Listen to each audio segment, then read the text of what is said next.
Hello बच्चों, आप कैसे हैं? बहुत बढ़िया। तो देखिए बेटा, आपकी परीक्षा नजदीक आने वाली है और आज का इस वाली वीडियो में हम प्रश्नावली 12.1 का बेटा 6 नंबर का प्रश्न लेकर आए हैं आपके लिए। तो देखिए बेटा, इस वाले सवाल को बहुत ही इंपॉर्टेंट क्वेश्चन है, ये वाला कई बार पेपरों में आया है, इसलिए इस वाले सवाल को देखिए कैसे करते हैं आप। सही बच्चे देखिए बेटा। तो बेटा इस वाले सवाल में ये पूछा गया है कि दवा का एक कैप्सूल है, एक बेलन के आकार का है। कैप्सूल आपने सही बच्चों ने देखा होगा, जैसे टेलीराज एक बेलन से टाइप का होता है और ऊपर से उभरा हुआ होता है किनारों पर। ठीक है बेटा। तो ऐसा ही दवा का एक कैप्सूल है, एक बेलन के आकार का बेटा। कैसा है? बेलन के आकार का, जिसके दोनों सिरों पर एक एक बेटा क्या लगा है? अर्धगोला लगा हुआ है। तो पूरे कैप्सूल की हमें क्या निकालनी है? लंबाई 14 mm है और उसका जो व्यास है बेटा 5 mm है। इसका हमें पृष्ठीय क्षेत्रफल ज्ञात करना है बेटा। क्या निकालना है? पृष्ठीय क्षेत्रफल। तो देखो बेटा कैसे निकालेंगे। सबसे पहले इस वाले प्रश्न में डायग्राम आपका बन के आएगा तो, अगर नहीं आता है तो आप बना सकते हैं। कैसे बनाएंगे बेटा? देखिए, सबसे पहले इसने क्या बोला है कि दवा का एक कैप्सूल है, एक बेलन के आकार का है। तो सबसे पहले आप क्या बनाइए? एक बेलन बनाइए। क्या बनाइए बेटा? बेलन की आकृति। तो देखिए सबसे पहले मैं एक बेलन की आकृति बनाता हूं बेटा। जी मैंने आपकी एक बेलन बना दिया। ठीक है बेटा, जो मैंने क्या बना दिया? बेलन। सबसे पहले उन्होंने क्या बोला है कि आप एक बेलन बनाइए। तो मैंने एक बेलन बनाया जिसके दोनों सिरों पर एक एक अर्धगोला लगा हुआ है। इसके दोनों सिरों पर मैं क्या लगा दूंगा? आप एक अर्धगोला। तो देखो अर्धगोला मैं इधर लगा देता हूं। जी मैंने दोनों सिरों पर क्या लगा दिया? अर्धगोला लगा दिया। क्या लगा दिया? अर्धगोला। आप बढ़िया स्केल से किसी से चांदी से बढ़िया बनाना है। ओके बेटा। तो बेटा और क्या दिया है? पूरी कैप्सूल की लंबाई। अब दोनों सिरों पर मैंने अर्धगोला लगा दिया। अब ये कह रहे जो मेरा जो पूरा कैप्सूल स्टार्ट है तो होता है। अब पूरे कैप्सूल की जो लंबाई दी है बेटा, मतलब यहां से लेकर यहां तक, यहां से लेकर मैंने यहां तक जो पूरी लंबाई है, मतलब यहां से लेकर यहां तक, जैसे यहां से ले समझ लो आप, यहां से जो यहां तक है पूरी जो लेंथ दी है कैप्सूल की कितनी दी है बेटा? 14 mm मिलीमीटर में दिया। और क्या दिया? देखो बोर्ड में बेटा सही से। और इसकी पूरे कैप्सूल की लंबाई जो हो गई और उसका व्यास, इसका कैप्सूल का जो व्यास है, मोटाई कितनी दी है बेटा? देख लो सर, 5 mm दिया है। ठीक है बेटा। और एक चीज आपको ध्यान रखना है, जितना ये होगा उतना यही होगा। होगा कि नहीं होगा? सर बिल्कुल होगा। जितना ये है उतना ही यही होगा।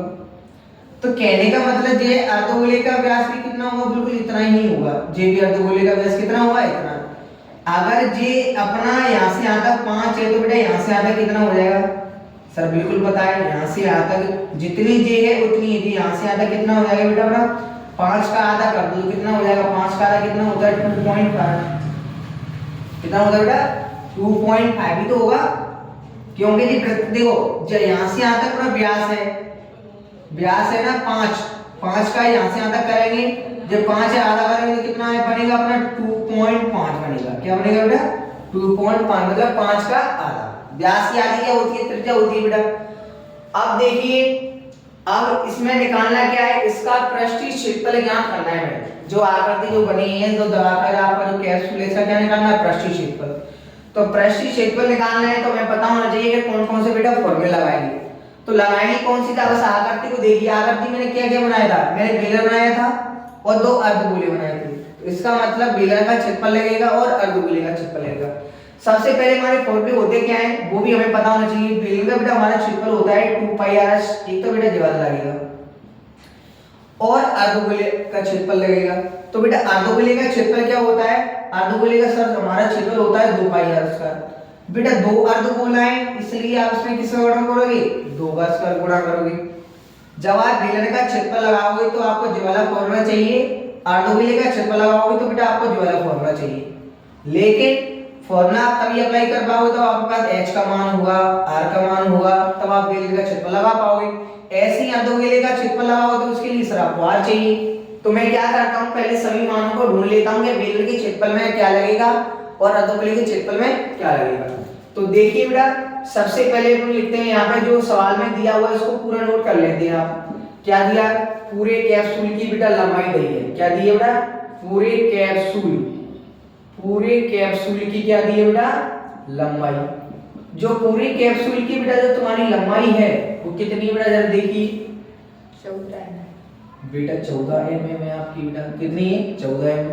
और कैप्सूल का जो व्यास है बेटा क्या दिया है, कैप्सूल का क्या दिया बेटा, व्यास कितना दिया है देख लो सर, 5 mm दिया है।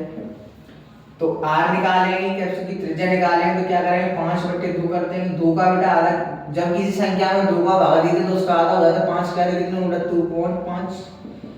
तो त्रिज्या तो बेटा आपकी ये हो गई।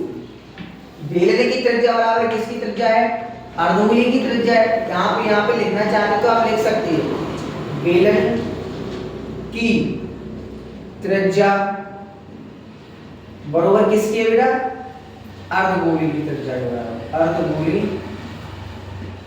की त्रिज्या के बराबर, कि जितनी उसकी त्रिज्या है उतनी उसकी त्रिज्या है। दोनों की कैसी त्रिज्या है, बराबर है। ठीक है, इसलिए बेलने की त्रिज्या बराबर किसके बेटा, अर्धगोले की त्रिज्या है। अब हमारे पास बेलनाकार भाग के लिए क्या क्या दिया वो सब लिख लो।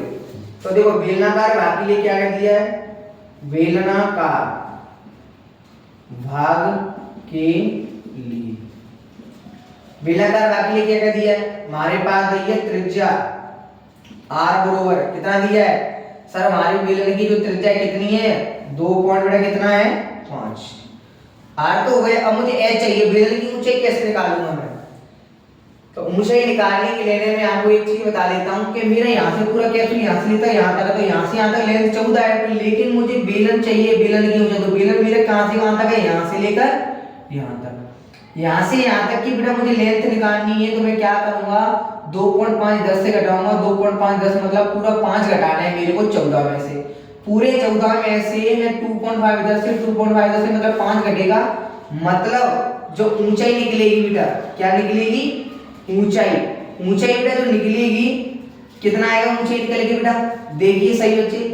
तो 14 में से सर माइनस करना है आपको 5, तो हाइट निकल के आई बेलन की h बराबर कितनी निकल के आएगी बेटा 9 mm निकल के आएगी। ये हो गया आपका बेलन का काम।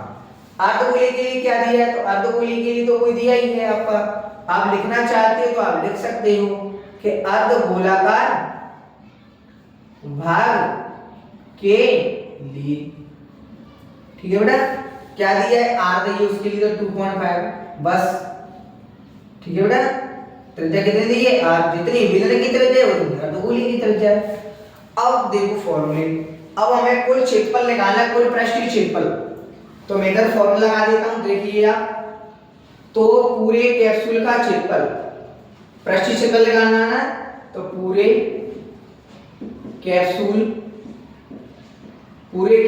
का कुल पृष्ठीय क्षेत्रफल बराबर क्या लगेगा, दो फॉर्मूला लगाएंगे अपने बेटा, कौन कौन से लगाएंगे, बेलन का क्षेत्रफल प्लस करना है किसका बेटा, दो अर्धगोले लगाने हैं बेटा, क्या लगाने हैं, दो अर्धगोले, ध्यान रखना है एक और नहीं है, दो अर्धगोले, दो अर्धगोलों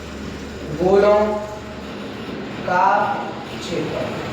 ठीक है, बेलन का क्षेत्रफल तो सही चलो याद करिए, आगे क्या होता है सर 2 पाई r h होता है, क्या होता है बेटा 2 पाई r h होता है, प्लस आ रहा है ना पूरा सवाल। तो दो अर्धगोलों का क्या होता है, एक अर्धगोले का होता है हमारा 2 पाई r स्क्वायर, दो अर्धगोले है तो बेटा 2 का मल्टीप्लाई करना है।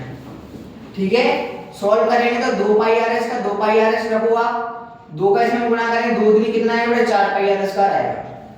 या तो आप यहां मानों को रख सकते हो सभी का मान, अगर यहां पे आप मानों रखोगे तो भाग में अपने ज्यादा करने पड़ेंगे, इसलिए इसमें से अपन क्या कर लेते हैं, थोड़ा कॉमन ले लेते हैं, क्या ले लेंगे कॉमन। तो कॉमन इसमें से क्या आएगा, देखो 2 पाई r ज्यादा है और 2 पाई r ज्यादा से कॉमन ले सकता हूं मैं, तो अगर मैं ज्यादा से बेटा 2 पाई r कॉमन ले लूं, क्या ले लूं 2 पाई r, तो मेरा क्या बचेगा, इधर h बचेगा, जानते हो 2 पाई r चलेगी कॉमन, तो 4 में से क्या बचा बेटा 2 पाई r गया, इधर r बचा आपका, जी तो बचेगा। अब मैं क्या करता हूं, यहाँ पे वैल्यू पुट करता हूं, 2 का 2 रखेंगे, पाई का मान तो हमें पता ही रहता है कि 22/7 ही होता है बेटा, r का मान तो तुम्हें पता ही कितना होता है 2.5। अब आ जाओ ब्रैकेट में, h हाइट कितनी है बेटा 9, कितनी है देखो निकालिए, प्लस का प्लस आएगा, 2 का 2, r कितना बेटा 2.5।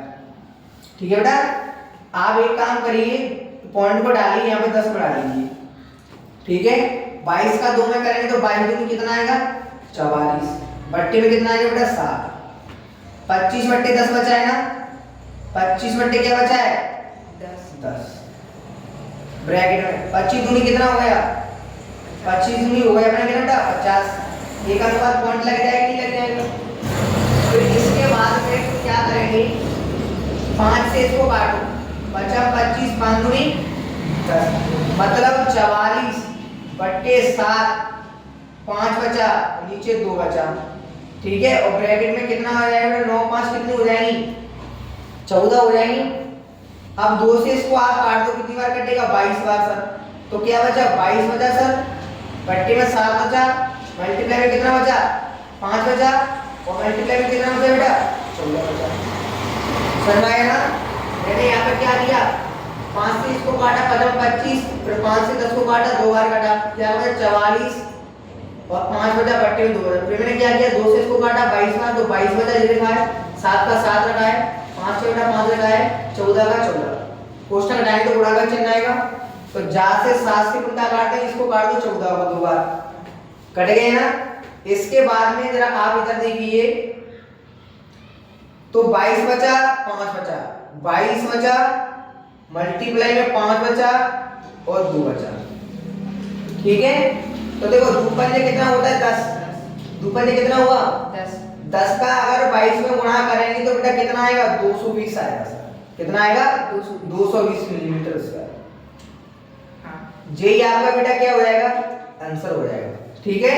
कैसे आया बताए ना, देखो 2 पंजे 10 होता है, 22 में 10 का गुणा करोगे तो कितना आएगा 220 मिलीमीटर स्क्वायर, तो बेटा जी आपका क्या हो जाएगा बेटा आंसर हो जाएगा। अगर आपको हमारी वीडियो पसंद आई तो लाइक सब्सक्राइब करें, थैंक यू।